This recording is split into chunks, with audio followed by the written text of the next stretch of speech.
샬롬 좋은 아침입니다. 10월 19일 화요일인데요. 출애굽기 33장 말씀으로 오늘의 만나 함께 나누도록 하겠습니다. 지난주 말씀 우리 32장 말씀이었는데요.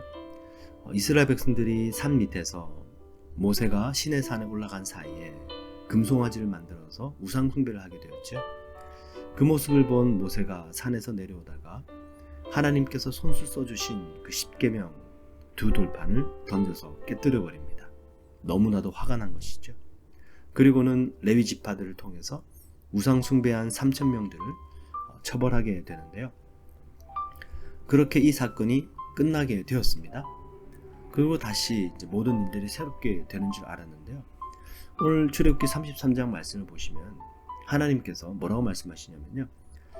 이스라엘 백성들을 약속의 땅, 가나안 땅으로 인도해 주시겠다고 말씀은 하십니다. 그런데 하나님께서 함께 하시지 않겠다고 말씀하세요. 출애굽기 33장 3절 말씀입니다. 너희를 적과 꿀이 흐르는 땅에 이르게 하려니와 나는 너희와 함께 올라가지 아니하리니 너희는 목이 곧은 백성인즉 내가 길에서 너희를 진멸할까 염려함이니라 하시니. 네, 이 말씀의 뜻은요. 이스라엘 백성들이 언제든지 또다시 하나님께 불순종하고 우상 숭배를 할 수 있다는 것을 의미합니다. 그래서 하나님께서는 이 백성이 목이 곧은 백성이다 말씀하시는 것이죠. 여러분, 하나님은 모든 것을 다 아시는 분이십니다. 이 사건이 일어났을 때가 이스라엘 백성들이 출애굽한 이후에 약 4개월이 흐른 뒤에 일어난 사건입니다. 그리고 앞으로 40년 동안 이스라엘 백성들은 끊임없이 불평하고 원망하게 되죠. 하나님은 그런 이스라엘 백성들의 모습을 분명히 다 알고 계셨습니다. 그래서 말씀하시는 거예요. 이들은 목이 곧은 백성이다. 절대로 변하지 않을 것이다. 이들은 언제든지 또다시 불평할 것이고 불순종하게 될 것이고 나를 버리고 우상을 숭배하게 될 것이다. 그때는 내가 이들과 함께하게 된다면 정말로 내가 이들을 진멸하게 될까 염려합니다. 라고 말씀하신 것입니다. 그래서 하나님께서 너희와 함께 올라가지 않겠다라고 말씀하셨는데요. 이 말씀을 들은 모세 어떻게 반응할까요? 네, 하나님 괜찮습니다. 저희들을 그냥 젖과 꿀이 흐르는 땅, 약속의 땅으로만 인도해 주십시오. 그러면 굳이 하나님께서 함께 하시지 않으셔도 괜찮습니다. 라고 기도드리지 않습니다. 모세가 하나님께 이렇게 기도를 드리는데요. 출애굽기 33장 13절 말씀이에요. 내가 참으로 주의 목전에 은총을 입었사오면 원하건대 주의 길을 내게 보이사 내게 주를 알리시고 나로 주의 목전에 은총을 입게 하시며 이 족속을 주의 백성으로 여기소서. 무슨 뜻입니까? 하나님, 정말 하나님께서 말씀하셨지 않습니까? 제가 은총을 입었다고요. 그렇다면 하나님께서 저에게 주의 길만 보이실 뿐만이 아니라 나에게 하나님 당신을 알려주옵소서.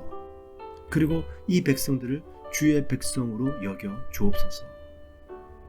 하나님, 저를 떠나지 마시옵소서 라는 기도죠. 여러분, 우리 하나님의 백성들이 하나님께로부터 받은 가장 큰 은혜는 어떤 은혜일까요? 기적을 체험하는 것일까요? 문제가 해결되는 것일까요? 여기 출애굽기 33장 13절 모세의 기도 내용을 보시면요.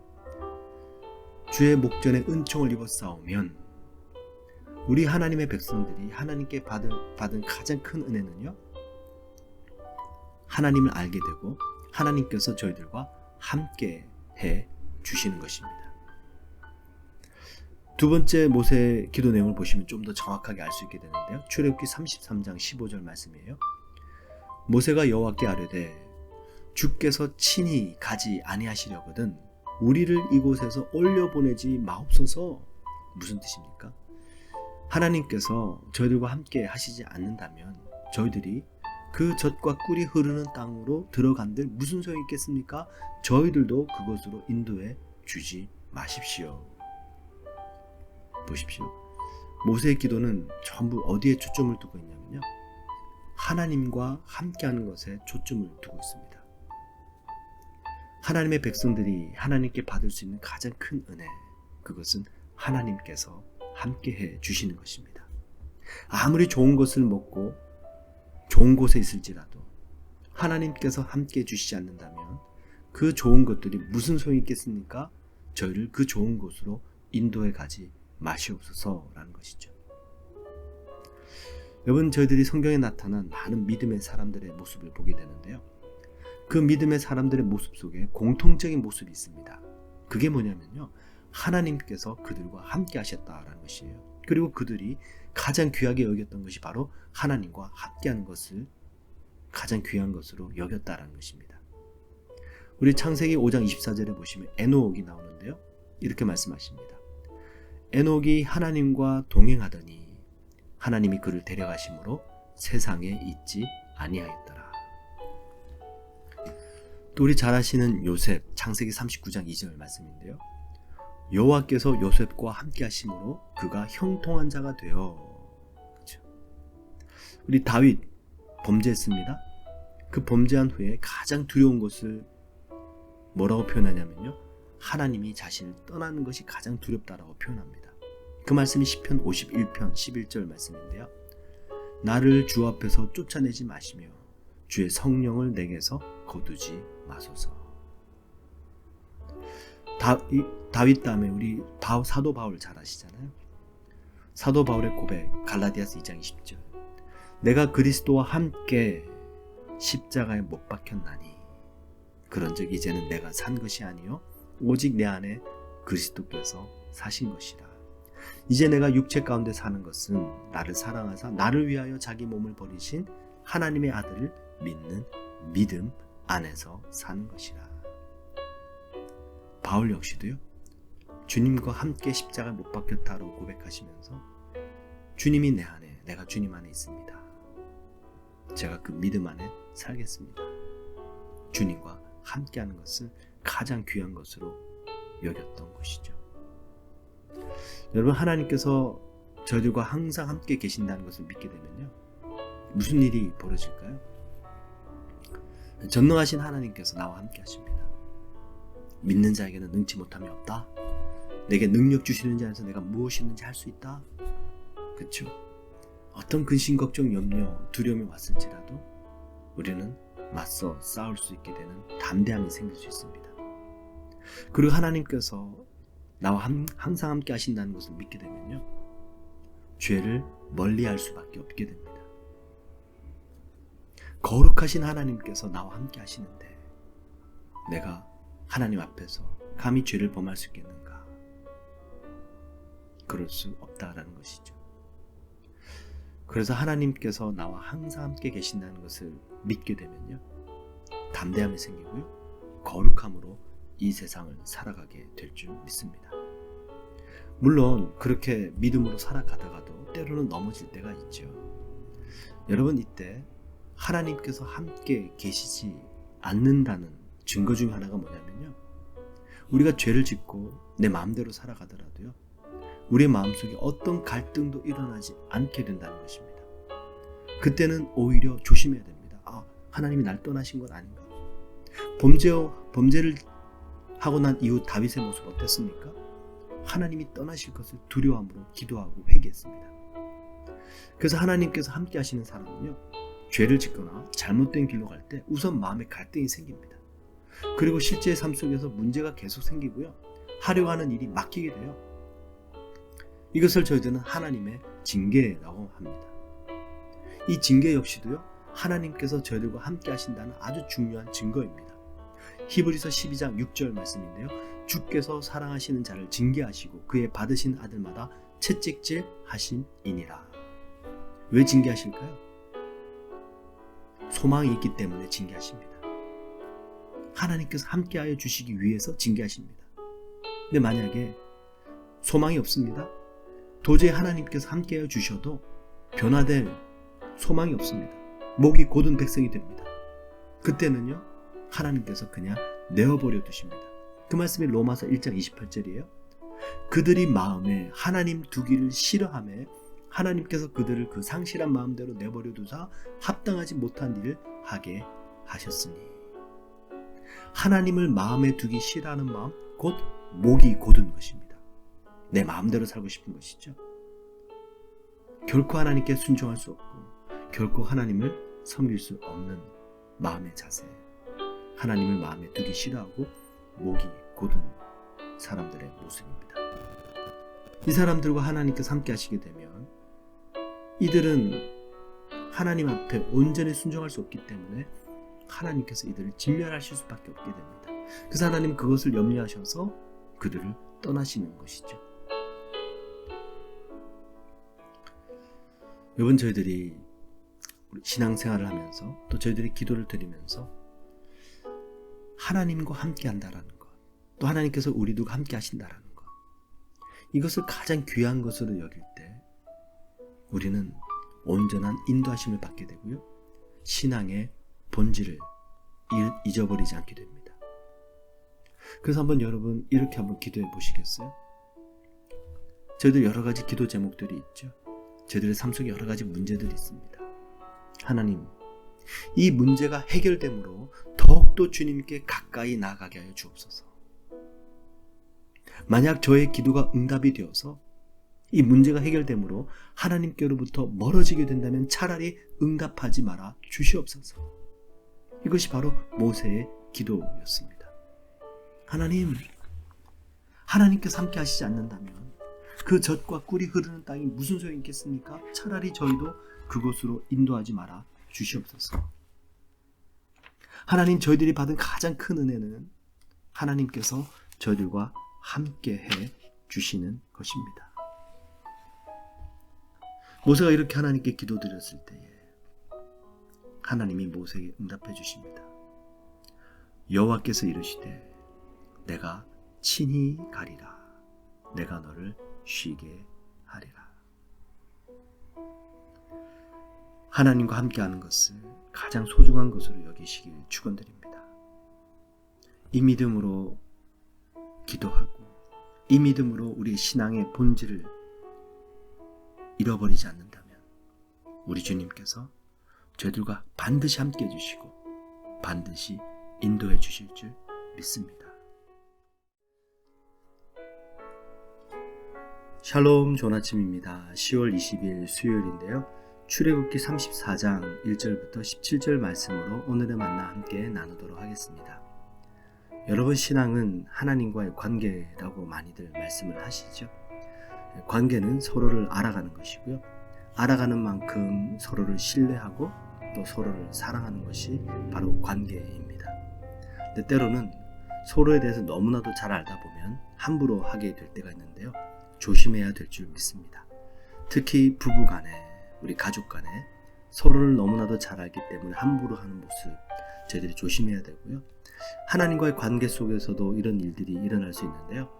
신앙생활을 오래 하다 보면 또 말씀에 대해서 어느 정도 잘 알다 보면 또 교회를 오래 다니고 교회에 대해서 너무나도 잘 알다 보면 이런 함부로 하게 되는 모습들이 나타날 수가 있다는 것인데요. 하나님께서 책망하시죠. 첫사랑을 잃어버렸다라고 말씀하시면서요. 저희들에게 그 첫 번째 가졌던 그 마음을 계속 유지하라고 말씀하십니다.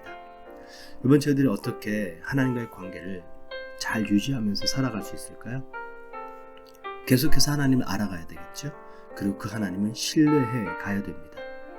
오늘 출애굽기 34장 본문 말씀에 보시면 저희들이 어떻게 하나님을 알아가고 또 그 하나님을 신뢰함으로 하나님과의 관계를 계속해서 유지하고 또 깊어져 갈 수 있는지에 대한 말씀을 하고 있습니다.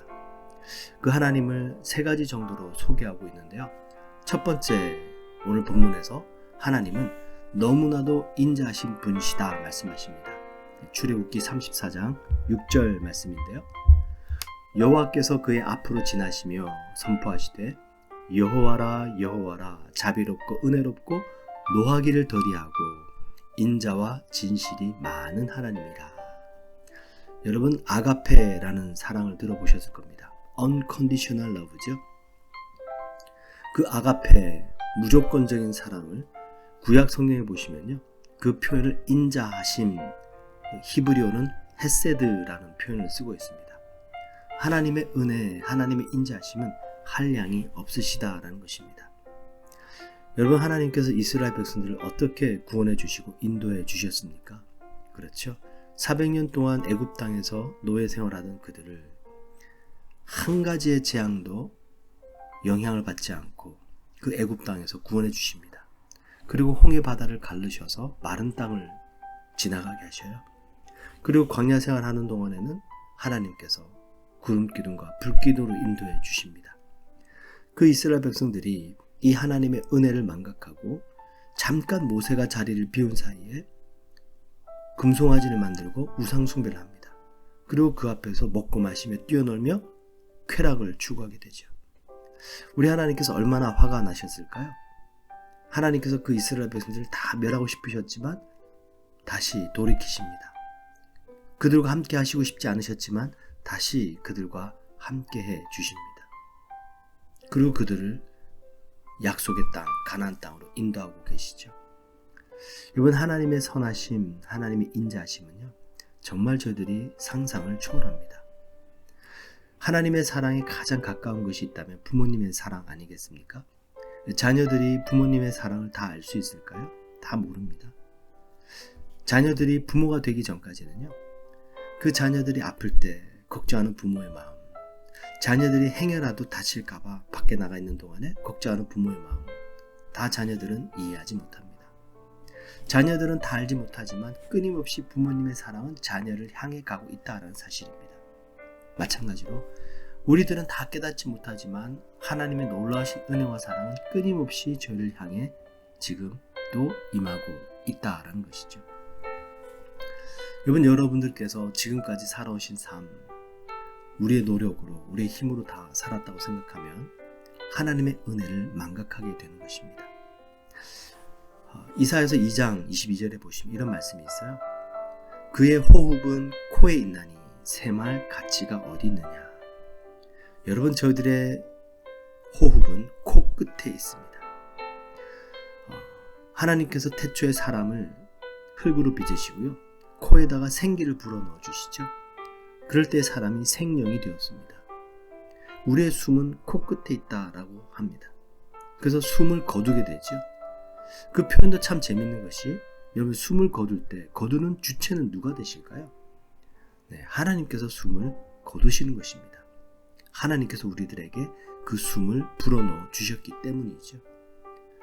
그런 저희들이 내 노력으로, 나의 힘으로 지금까지 살아왔다라고 생각하는 것은요, 우리에게 생명을 주시고 이 모든 것들을 허락하신 하나님의 은혜를 완전히 망각하는 것입니다. 우리는 이 땅에 태어날 때 아무것도 가지고 태어나지 않았습니다.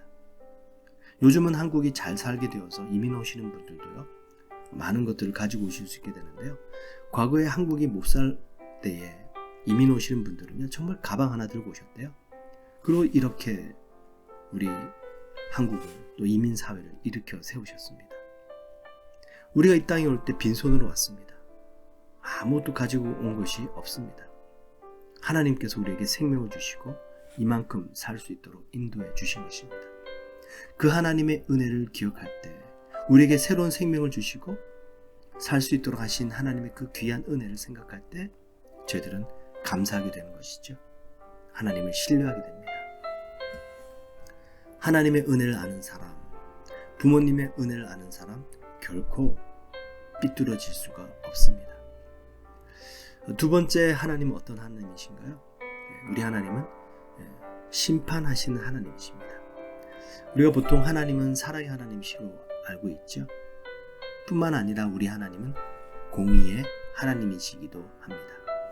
오늘 본문 출애굽기 34장 7절 말씀인데요, 인자를 천대까지 베풀며 악과 과실과 죄를 용서하리라. 그러나 벌을 면제하지는 아니하고 아버지의 악행을 자손 3, 4대까지 봉하리라. 여러분, 부모님의 죄 때문에 자녀들이 심판받는 것이 아닙니다. 각 사람은 자기의 행위대로 심판을 받게 됩니다. 요한계시록 20장 13절 말씀에 각 사람이 자기의 행위대로 심판을 받고 분명히 말씀합니다. 그러면 이 말씀은 무슨 뜻입니까? 부모님이 지은 죄를 자녀들이 똑같이 답습해 가는 것이에요. 죄가 대물림 되는 것입니다. 그 죄를 끊어버려야 되는데 죄를 끊지 못하고 계속해서 죄를 짓는 삶을 그 다음 세대가 살아가게 된다는 것이죠. 그래서 하나님께서는 공의의 하나님이시기 때문에 그 죄를 끊어버리셔야만 한다는 것입니다. 이 죄라는 것은요, 여러분, 결코 스스로 존재하지 못합니다. 죄는 마치 기생충과 같은 것이에요. 죄를 지으려면 이 죄는요, 숙주가 있어야 됩니다. 그 죄의 숙주가 뭐냐면 바로 사람입니다. 사람 속에 죄가 거하면서 사람을 통해서 죄를 짓게 됩니다. 사도 바울이 로마서 7장 19절 20절에서 이렇게 고백하죠. 이것을 깨달았습니다. 내가 원하는 바 선은 하지 아니하고 도리어 원치 아니하는 바 악은 행하는도다. 만일 내가 원치 아니하는 그것을 하면 이를 행하는 자가 내가 아니요 내 속에 거하는 죄니라. 근데 사도 바울이 승리를 또 고백합니다. 우리 안에 죄가 있지만 예수 그리스도를 믿는 사람들에게는 성령님도 함께 거하십니다. 그래서 우리가 그 죄를 이겨버리기 위해서는요, 바로 성령님을 따라 행하고 성령님의 힘을 의지할 때에 죄를 이길 수 있다라고 고백을 하게 되죠. 그 성령님께서 오시면 저희들에게 깨닫게 해주시는 것이 세 가지가 있는데요. 죄에 대해서 깨닫게 해주시고, 의에 대해서 깨닫게 해주시고, 그리고 마지막으로 심판에 대해서 깨닫게 해주십니다.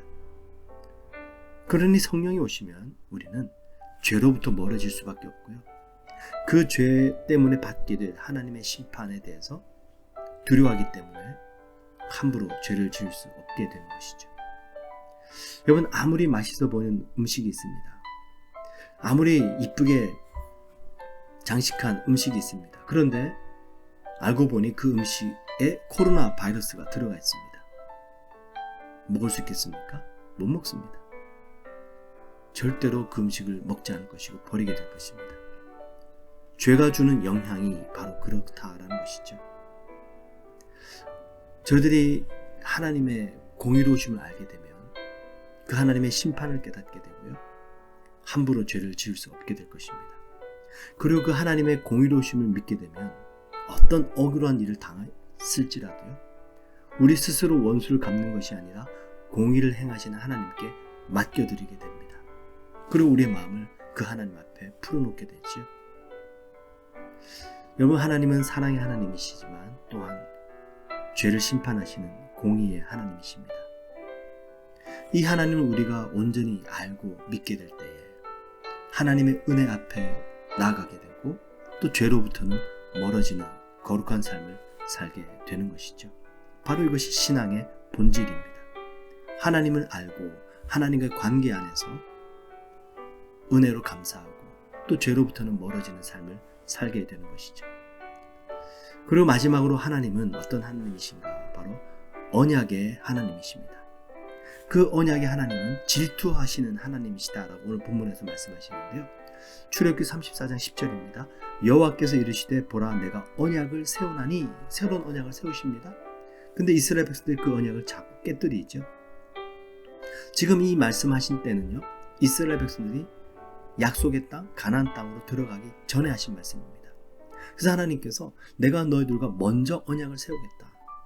내가 너희들과 언약을 세우니 너희는 그 땅에 들어갔을 때 이방인들과는 언약을 세우지 말라 말씀하세요. 그 이유가 뭡니까? 이방인들과 언약을 세우게 되면 하나님과의 언약을 깨뜨리게 되기 때문에 그렇습니다. 그래서 오늘 본문 출애굽기 34장 15절 이렇게 말씀하십니다. 너는 삼가 그 땅의 주민과 언약을 세우지 말지니 이는 그들이 모든 신을 음란하게 섬기며 그들의 신들에게 제물을 드리고 너를 청하면 내가 그 제물을 먹을까 함이며 또 내가 그들의 딸들을 내 아들들의 아내로 삼음으로 그들의 딸들이 그들의 신들을 음란하게 섬기며 내 아들에게 그들의 신들을 음란하게 섬기게 할까 함이니라. 솔로몬이 그랬죠. 정말 처음에 얼마나 하나님께 헌신했습니까? 성전을 짓고 하나님 앞에 지혜를 구함으로 나라를 세울 수 있었습니다. 근데 나중에 이방 여인들과 결혼함으로 그 여인들이 데리고 들어온 우상을 숭배하게 됩니다. 하나님과의 언약이 언제 깨어지는가? 이방인들과 언약을 맺게 될 때에 깨어진다는 것입니다. 하나님만을 온전히 섬겨야 되는데 그 이방인들의 언약을 지키기 위해서 살아가다 보니까 우상을 숭배하게 되고 음란과 쾌락에 빠지게 되더라라는 것이죠. 여러분, 하나님께서 저희들에게 언약을 주시고 언약을 세우신 이유는요, 하나님을 온전히 믿고 신뢰할 수 있도록 하기 위해서 언약을 세우셨습니다. 하나님께서는 하나님의 백성들에게 약속을 먼저 주십니다. 먼저 말씀을 하세요. 그리고 그 약속을 성취해 가십니다. 그래서 그 하나님의 말씀을 듣다 보면 하나님의 약속을 지켜가다 보면 하나님은 약속을 지키시는 분이시다라는 것을 알게 되고 그 하나님을 신뢰할 수 있게 됩니다. 하나님께서 모세에게 약속하셨죠. 이스라엘 백성들을 가나안 땅으로 인도하시겠다고요. 그리고 그 약속을 이루어 주십니다. 그런데 이스라엘 백성들은 그 땅에 들어가서 하나님의 언약을 잊어버리고 이스라엘 백성들이 이방인들과 언약을 체결함으로 우상을 섬기고 하나님과의 언약을 망각하게 됩니다. 믿음을 잃어버리게 되는 것이죠. 근데 하나님께서는 또다시 약속을 주십니다. 새로운 약속을 또 주세요. 금송아지를 섬겼던 이스라엘 백성들에게 오늘 본문 말씀을 보시면 또 새롭게 약속을 하십니다. 그리고 가나안 땅에서 우상을 섬기는 그 이스라엘 백성들에게 하나님이 또 새로운 언약을 주시는데요. 이 시대에 저희들에게 주신 새로운 언약이 무엇입니까? 바로 예수 그리스도이십니다. 예수님께서 최후의 만찬 때 포도주와 떡을 나누시면서 이것은 내가 너희들과 세우는 새로운 언약이니 내가 다시 올 때까지 이것을 기념하라 말씀하시죠. 우리 주님은 말씀하신 것을 반드시 이루시고 지키시는 분이십니다. 우리가 그 언약의 하나님을 믿어드리고요. 하나님께서는 반드시 약속하신 것을 지키신다는 것을 믿어드릴 때 우리의 믿음은 굳건해질 수 있습니다. 세상과 타협하지 않을 수 있습니다. 여러분, 세상은 달면 쓰고요. 쓰면 뱉어버립니다. 본인들에게 유익이 될 때는 약속을 지키지만 본인들의 손해가 되면요. 그 약속 쉽게 깨뜨려버립니다. 그리고 약속을 변개합니다. 우리 하나님은 하나님이 그 어떤 희생을 치르시더라도 당신의 백성들을 위해서 약속을 지켜가십니다.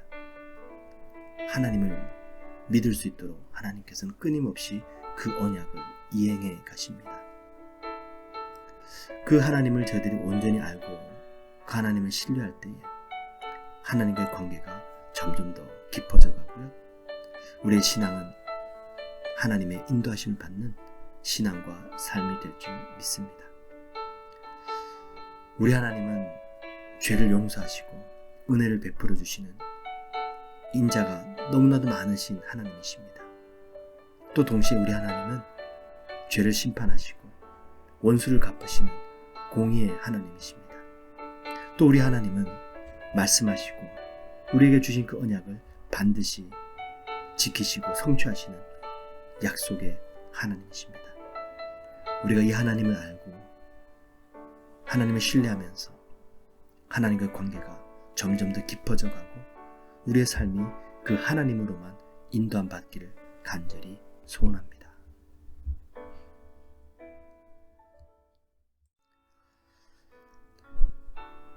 샬롬, 좋은 아침입니다. 10월 21일 목요일인데요. 출애굽기 34장 18절부터 35절 말씀으로 오늘의 만나 함께 나누도록 하겠습니다.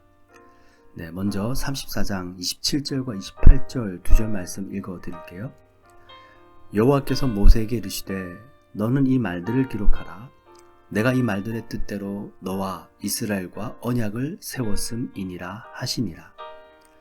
모세가 여호와와 함께 40일 40야를 거기 있으면서 떡도 먹지 아니하였고 물도 마시지 아니하였으며 여호와께서는 언약의 말씀 곧 십계명을 그 판들에 기록하셨더라. 아멘. 우상 숭배한 이스라엘 백성들을 향해서 하나님께서 또다시 한번 언약을 새롭게 하시는 장면입니다. 하나님께서는 이미 모세에게 십계명을 주셨었죠. 친히 돌판에 십계명을 새겨서 주셨는데 이스라엘 백성들이 우상 숭배하는 모습을 보고 모세가 그 돌판을 던져서 깨뜨리게 됩니다. 그리고 다시 오늘 본문 말씀을 보시면 하나님께 나아가서 그 십계명을 받는 장면이 나오게 되는데요. 단지 십계명만 받는 장면이 아니라 하나님과 언약을 새롭게 하는 장면입니다. 하나님께서 범죄한 이스라엘 백성들과 함께 다시 한번 함께 해주시고 또 언약을 새롭게 하시는 말씀인데요. 오늘 본문 말씀에는 특별히 두 가지 말씀이 나와 있습니다. 첫 번째는 절기를 지키라는 말씀이고요. 두 번째는 제물에 관한 말씀입니다. 제물을 어떻게 드려야 되는지 방법에 관한 말씀을 다시 한번 하시고 계신데요. 중요한 의미가 있을 줄 믿습니다. 먼저 절기에 대한 말씀 한번 보시면요. 또다시 하나님께서 언약을 새롭게 하시면서 절기를 하나님께서 다시 한번 말씀하시는데요. 이렇게 말씀하세요. 출애굽기 34장 23절 말씀입니다. 너희의 모든 남자는 매년 3번씩 주 여호와 이스라엘의 하나님 앞에 보일지라. 그 3번의 절기가 뭘까요? 무교절과 그리고 칠칠절 그리고 수장절, 이 3가지 절기가 되는데요.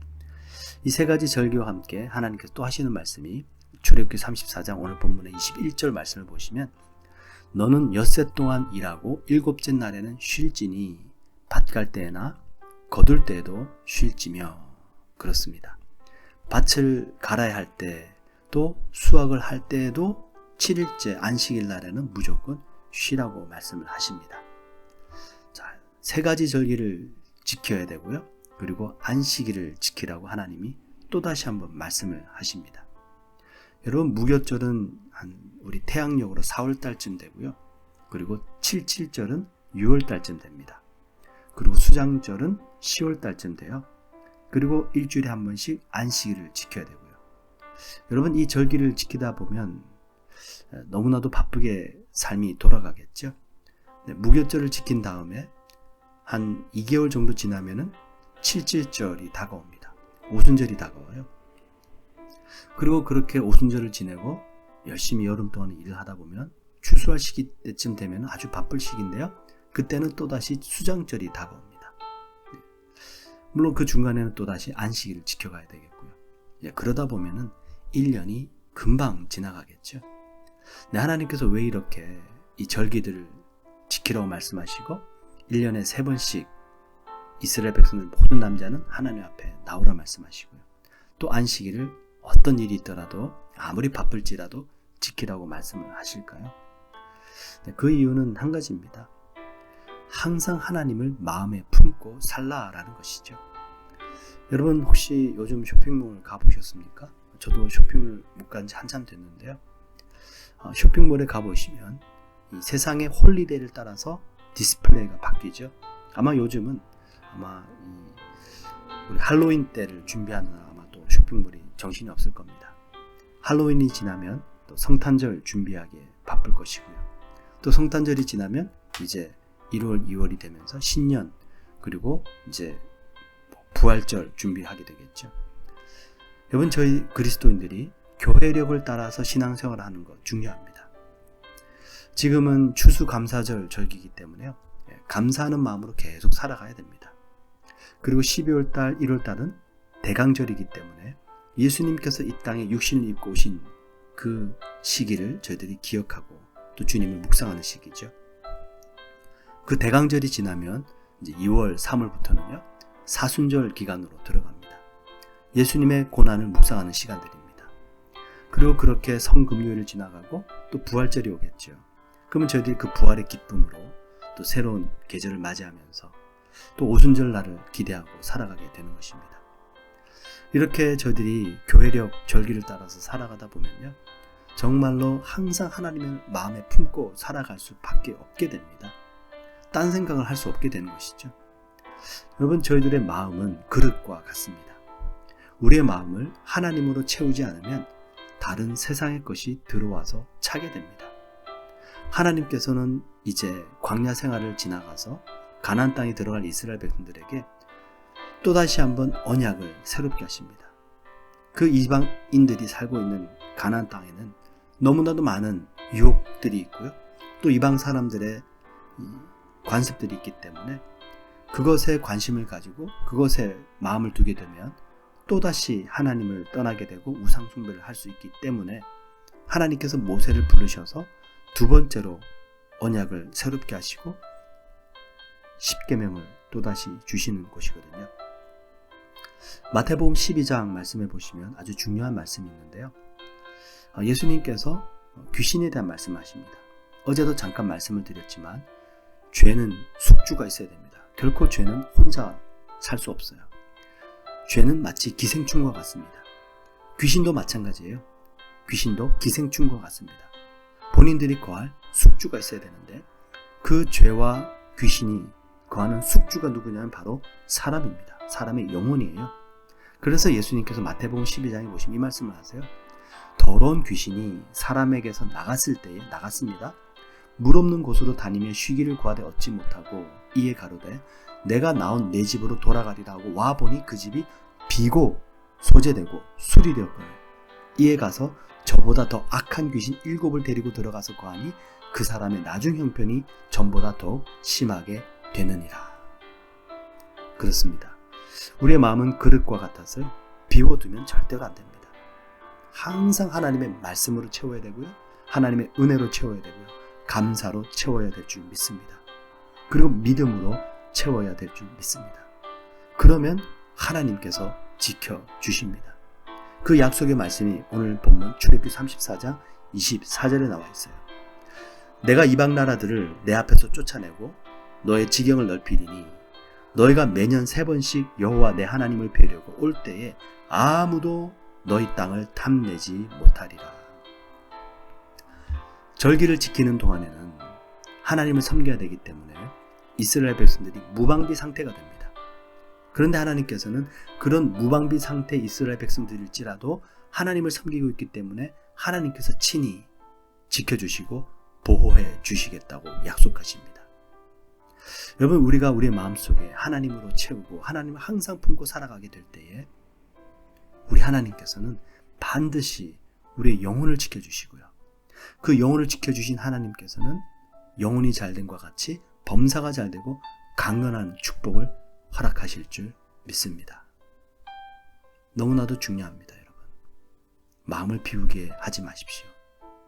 세상으로 마음을 채우지 마십시오. 근심, 걱정, 염려, 나 욕심으로 마음을 채우지 마시고요. 하나님의 은혜로, 감사로, 우리를 구원하여 주신 예수 그리스도를 믿는 믿음으로 마음을 꽉 채우시고 살아가실 수 있기를 축원을 드립니다. 바로 그것이 무교절이고요. 예수님의 은혜를 감사하는 것이고 구원의 은혜를 감사하는 것이고 오순절 하나님께서 우리에게 주신 축복들로 하나님을 섬겨드리는 것이고요. 수장절, 광야 생활 때는 텐트를 치고 장막에 거했는데 가나안 땅에 들어가서는 집을 짓고 정착하는 삶을 살게 되었습니다. 그 과거에 광야 생활했던 때를 기억하면서 오늘날 지금의 삶을 감사하라는 것이죠. 그렇게 하나님께서 이스라엘 백성들과 언약을 새롭게 하시면서 첫 번째 주신 말씀이 바로 절기를 지키라는 말씀입니다.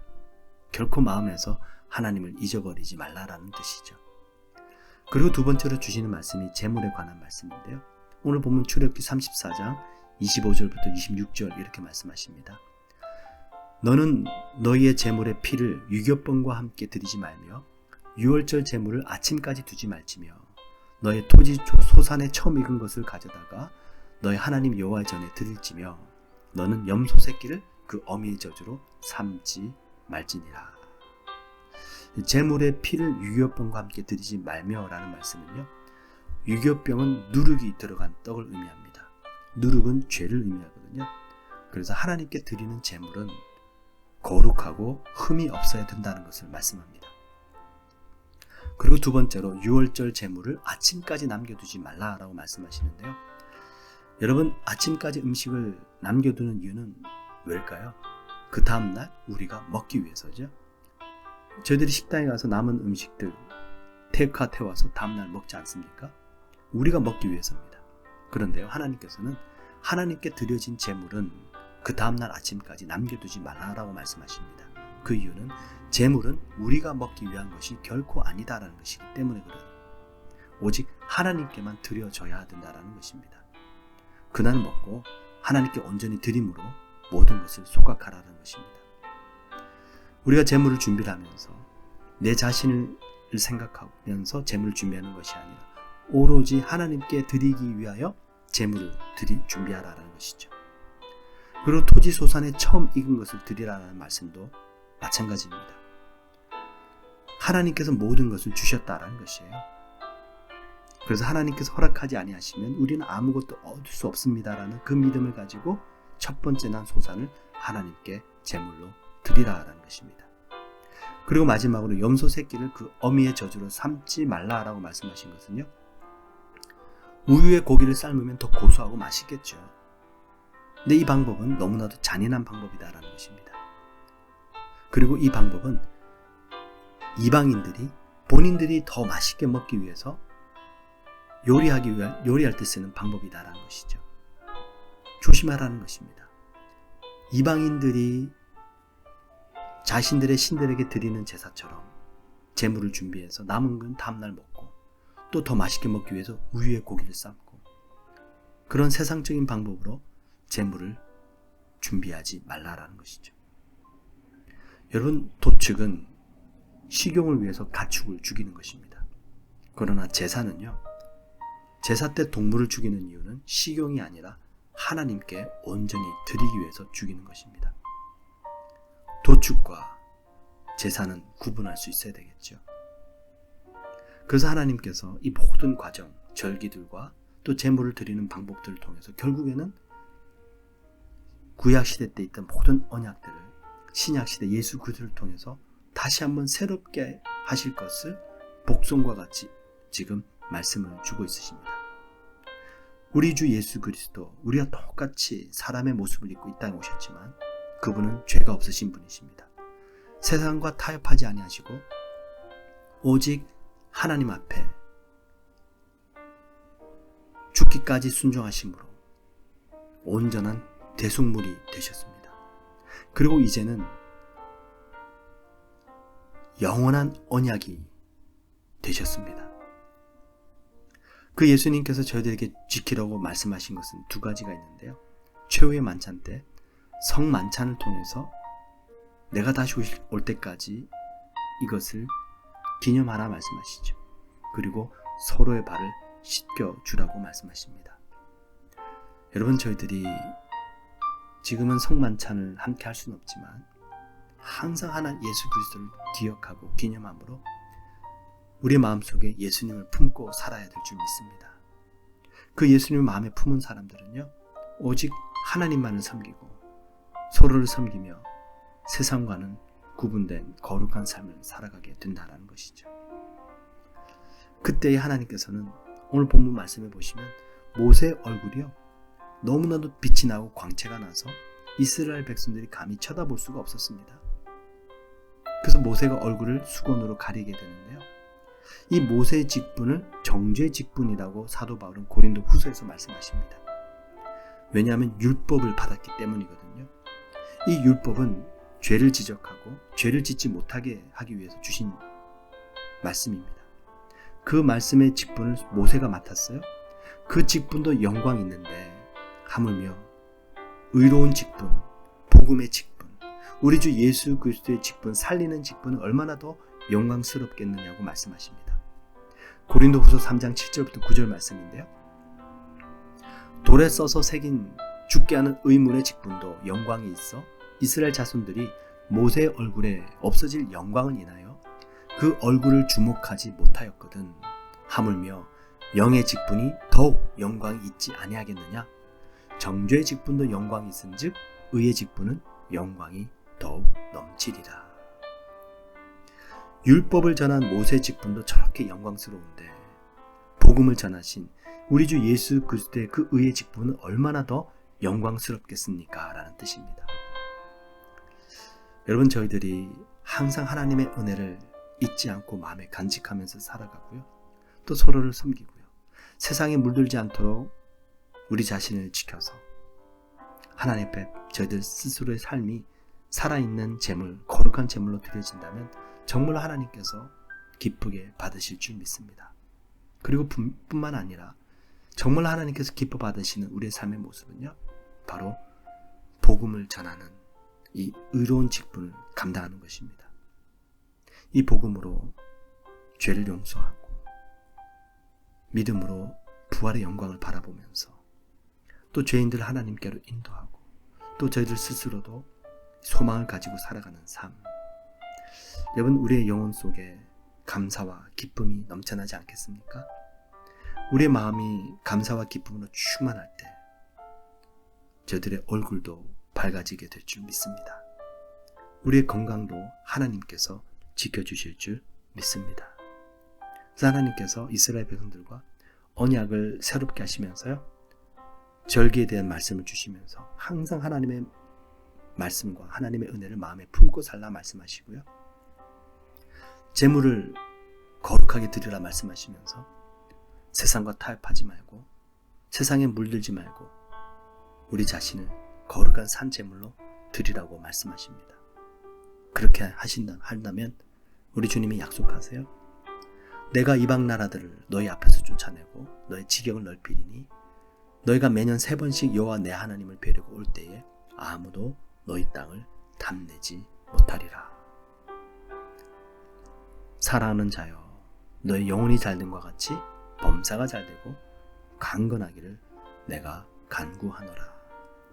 우리 하나님의 이런 놀라우신 축복하심이 하나님을 항상 마음에 품고 세상과 구분된 삶을 살아가는 저희 모두에게 넘쳐나실 수 있기를 축원을 드립니다.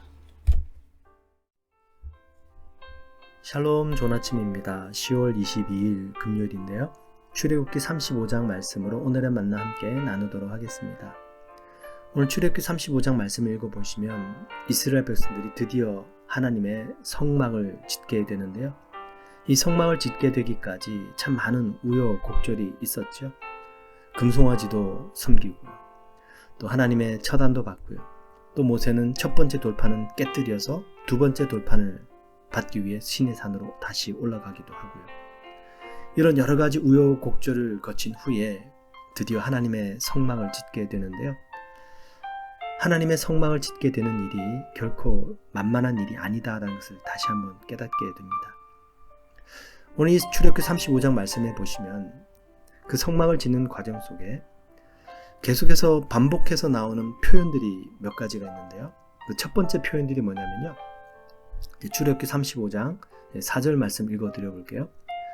모세가 이스라엘 자손의 온 회중에게 말하여 이르되 여호와께서 명령하신 일이 이러하니라. 이르시기를 너희의 소유 중에서 너희는 여호와께 드릴 것을 택하되 마음에 원하는 자는, 그리고 29절 말씀도 읽어드려 볼게요. 마음에 자원하는 남녀는 누구나 여호와께서 모세의 손을 빌어 명령하신 모든 것을 만들기 위하여 물품을 드렸으니 이것이 이스라엘 자손이 여호와께 자원하여 드린 예물이니라. 그렇습니다. 마음에 원하는, 자원하는 마음으로 성막을 지었다라는 것입니다. 여러분, 그런데요, 이스라엘 백성들이 금송아지를 만들어서 섬길 때 그때도 그들의 금 귀고리를 빼어서 아론에게 주었죠. 자, 그때는 어떤 마음이었을까요? 강조였을까요? 의무감이었을까요? 아닙니다. 그때도 자원하는 마음으로 그들의 금 귀고리를 빼어서 아론에게 주었습니다. 그렇다면 저희들이 여기서 아주 중요한 영적인 교훈이 있게 되는데요. 저희들 마음 안에는 내가 원하는 일을 하고 싶을 때에 생기는 자원하는 욕구가 있고요. 또 하나님을 섬기고 싶고 하나님의 뜻을 행하고 싶을 때에 생기는 자원하는 소원이 생길 때가 있다라는 것입니다. 이 두 가지를 잘 분별할 수 있어야 되겠죠. 내가 지금 가지고 있는 이 소원이 정말 내 생각인 것인가, 아니면 정말 하나님을 위한 것인가. 우리가 보통 갈라디아서 말씀에서는 이렇게 얘기를 합니다. 내 안에 있는 이 소원이 sinful desire인가, 아니면 spiritual desire인가. 갈라디아서 말씀에서는 분명하게 말씀하시죠. 성령의 욕구 무엇입니까? 사랑, 희락, 화평, 자비, 양선, 온유, 절제, 오래 참음, 충성, 이런 것들은 전부 성령의 욕구들입니다. 정말 성령님께서 원하시는 마음이고요. 반대로 sinful desire, 무엇이 있을까요? 미움, 시기, 다툼, 질투, 분냄, 우상숭배, 당을 짓는 것, 음란, 이 모든 것들은 우리 마음속에서 올라오는, 죄성에서 올라오는 잘못된 욕구가 된다는 것이죠. 이 두 가지 사이에서 우리가 갈등하기도 하고, 또 그 두 가지를 가지고 잘 분별하면서 sinful desire는 버리고 spiritual desire, 성령의 욕구를 선택하며 살아가야 되는데요. 오늘 이 출애굽기 35장 말씀에 그 두 가지를 분별할 수 있는 아주 중요한 이 기준을 3가지 정도 말씀하고 있습니다. 간단하게 하나씩 한번 살펴보도록 할게요. 먼저 첫 번째 어떻게 분별할 수 있는가? 출애굽기 35장 1절 말씀에 이렇게 기록합니다. 모세가 이스라엘 자손의 온 회중을 모으고 그들에게 이르되 여호와께서 너에게 명령하사 행하게 하신 말씀이 이러하니라. 어떻게 구분할 수 있을까요? 하나님께서 모세에게 성막을 지으라고 말씀하셨죠. 그 말씀을 모세는 이스라엘 백성들에게 전했고요. 그 하나님의 말씀, 명령을 따라서 이스라엘 백성들은 행하게 되었습니다. 그때 이스라엘 백성들의 마음속에 소원이 생겨서 하나님께 예물을 드리게 되었죠. 자원하는 심령으로. 무엇이 근거입니까? 말씀으로 시작했다라는 것입니다. 금송아지를 지을 때는 어땠나요? 말씀이 있었나요? 없었죠. 말씀이 없는 상태 속에서 그들 스스로가 그들의 쾌락을 추구하기 위해서 금귀고리를 내고 금송아지를 만들어서 우상을 숭배하며 먹고 마시며 뛰어놀고 쾌락을 추구했던 것이죠. 여러분, 저희들이 내 마음속에 정말 이 소원이 하나님께서 주신 마음인지 아니면 나 스스로의 생각인지는요, 그 생각의 시작이 말씀에서부터 시작되었는가, 아니면 나라는 사람에서부터 시작되었는가, 아니면 세상에서 내가 어디선가 들어서 어떤 세상의 드라마나 광고나 어떤 세상에 있는 일들을 통해서 내 마음에 동기부여가 된 것인가, 잘 분별할 수 있어야 됩니다. 두 번째 분별하는 방법이요, 출애굽기 35장 21절, 22절에 또 나와 있는데요. 읽어드려 볼게요. 거룩한 옷을 위하여 예물을 가져다가 여호와께 드렸으니, 그리고 22절은요, 여러 가지 금품을 가져다가 사람마다 여호와께 금 예물을 드렸으며. 그렇습니다. 첫 번째는 말씀으로 시작했는가 아닌가를 가지고 분별할 수 있고요. 두 번째는요, 우리가 하나님께 완전히 드릴 수 있는가, 아니면 나를 위하여 내가 취하기 위한 것인가. 이 두 가지를 가지고 우리 마음속에 있는 소원이 하나님께로부터 온 것인지 나의 스스로 생각되어진 것인지를 분별할 수 있다는 것입니다. 여러분, 하나님께 드렸다라면 하나님께 완전히 드려야 합니다. 그래서요, 하나님께 드린 것들은 그 모든 결과를 하나님께 내어 맡겨드린 상태예요. 근데 하나님께 드리지 못하게 되면 무슨 일이 벌어지냐면요, 내가 가지고 있는 이 소원을 가지고 내가 그 소원을 이루기 위해서 집착하고 갈등하고 근심하고 고민하게 됩니다. 이것은 지금 하나님께 완전히 맡겨드리지 못했다라는 것이에요. 우리 다윗의 예를 한번 드려볼게요. 여러분, 다윗에게는 아주 귀중한 소원이 있었습니다. 하나님의 성전을 짓고 싶어하는 소원이었습니다. 근데 하나님께서는 다윗에게 그 성전을 짓지 못하게 하시고요, 다윗의 그 마음만 받으십니다. 그리고 하나님의 성전은 솔로몬 때 짓게 하시죠. 만약에 다윗이 하나님의 이 말씀이 있음에도 불구하고요, 억지로 성전을 지어버렸다면 어떻게 되었을까요?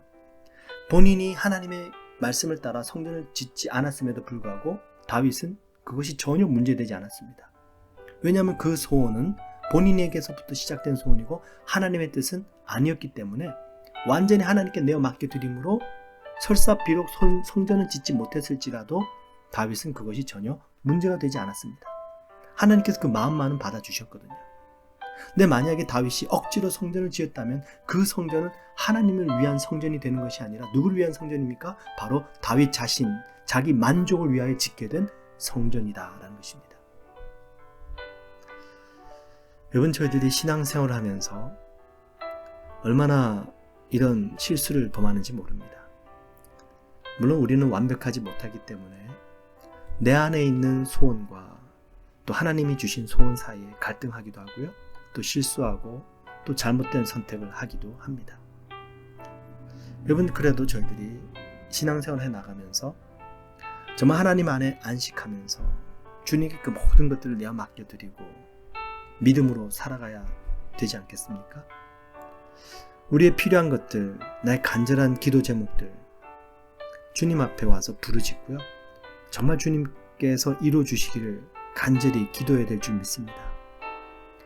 하지만 그 간절한 기도가 우리의 집착이나 나의 근심과 고민으로 계속해서 사로잡혀 살아간다면 그것은 하나님이 원하시는 삶의 모습은 아닐 수 있다는 것이죠.